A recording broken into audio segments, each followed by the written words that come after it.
Hello, story world by Neha में मैं हूँ नेहा आपके साथ और अलू पहरेदार है हमारी नई कहानी का नाम। तो चलो शुरू करते हैं।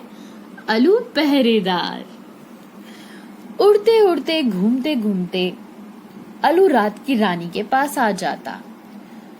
दूर की झाड़ी पर बैठकर देखता रहता, कहीं कोई फूलों को तोड़ने या तंग करने तो नहीं आ रहा।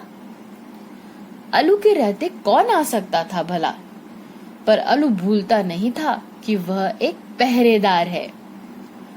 एक रात अलू ने देखा कि जुगनुओं की एक टोली उसी तरफ चली आ रही है।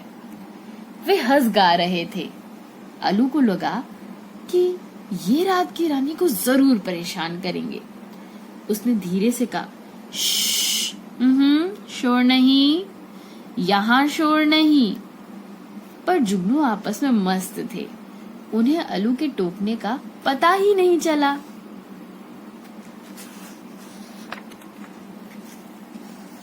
फिर अलू ने थोड़ा चिल्लाकर कहा, आप उधर नहीं जाएंगे, इधर से चले जाइए। उसने दूसरी तरफ इशारा किया। जुगनू रुके, सुना, फिर आपस में एक दूसरे को देखा और अपनी उसी पहले वाली राह पर आगे बढ़ गए। अब अलू से नहीं रुका गया। उसने जमीन पर टूटकर गिरी हुई सूखी लकड़ी उठाई और जुगनुओं के पीछे दौड़ा। भागो, भागो यहाँ से, यहाँ शोर मचाना मना है। कहते हुए अलू जुगनुओं को पीछे करना शुरू किया। बहुत पीछा किया जुगनुओं का। जुगनू पीछे होते और फिर से मुड़कर लौट आते। जाओ जाओ, अलू ने उन्हें हटाया और उनमें से कुछ एक पेड़ के पीछे छिप गए। अलू मुड़ा तो वो बाहर निकल आए। अलू फिर डाली हिलाते हुए उनके पीछे भागा। वे फिर छिप गए। अलू को लगा कि अब की बार वे गए, पर वे फिर आ गए। कुछ देर यही चलता रहा। अलू उन्हें भगाता, वे छिप जाते, फिर चले आते। अलू भी तैयार रहता। उन्हें देखते ही वह डाली लेकर उन्हें हटाने लगता। कुछ जुगनू ऊपर से जाते, कुछ नीचे से और कुछ आगे और कुछ पीछे से। अलू कभी ऊपर, कभी नीचे, कभी आगे, कभी पीछे दौड़ता, टहनी हिलाता, जाओ जाओ कहता। वह हाफने लग गया, पर हारा नहीं। पहरेदार जो था।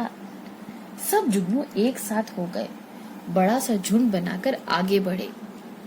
अलू कम नहीं था।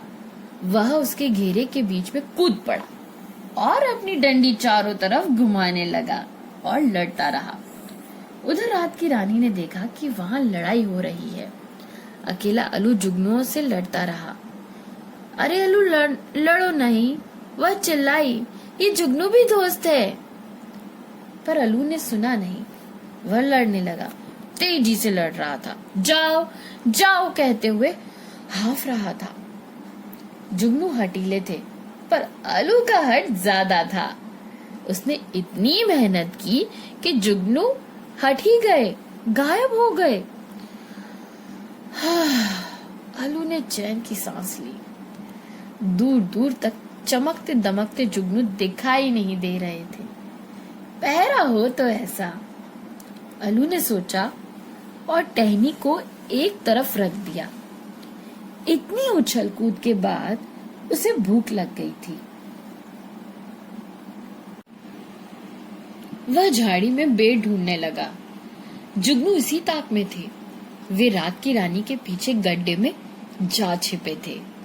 रात की रानी ने उन्हें पास बुलाया तो वो एक एक कर बाहर आने लगे और चुपचाप बिना शोर किए फूलों में घुल मिल गए। बेर खाते खाते अलू को लगा कुछ गड़बड़ है। आसपास रोशनी बढ़ती जा रही है। बेर छोड़ वह रात की रानी की तरफ मुड़ा। एक एक फूल पर एक एक जुगनू जैसे हर चांद पर तारा। ओह, मैं हार गया, अलू को बुरा लगा। मेरा पहरा बेकार गया। वह जुगनुओं की तरफ बढ़ा। डंडी उठाने को हुआ पर रुक गया। जुगनू को मारता तो फूलों को भी लगता। ओ, ये मैं नहीं कर सकता। फूलों को तो तंग कर ही नहीं सकता। वह रात की रानी के पास गया और सिर झुकाकर बोला, रानी, मैं पहरेदार किसी काम का नहीं। यह कितनी अच्छी बात है। डाली ने खुश होकर कहा, वरना हम आज जुगनुओं से मिलते कैसे? ये भी दोस्त हैं तुम्हारी तरह। दोस्त? पर मैंने इन्हें पीट दिया। अलू को लगा कि यह तो और भी बड़ी गलती हो गई। दोस्त को दुश्मन समझ बैठा। वह वहां से गर्दन झुकाकर चुपचाप जाने लगा। तुमने पीटा होगा, उगनू जुगनू बोला, पर हमें लगी ही नहीं। हम भागते जो जा रहे थे। सच नहीं लगी? अलू ने डंडी की तरफ देखा। उसे घुमाते घुमाते उसकी सांस फूल गई थी और उन्हें डंडी लगी ही नहीं। ओह, उसकी मेहनत बेकार हो गई। पर चलो, ये अच्छा ही हुआ। अब वह खुश था। जुगनू दोस्त, रात की रानी दोस्त, सभी दोस्त ही दोस्त। फिर पहरे की जरूरत ही नहीं।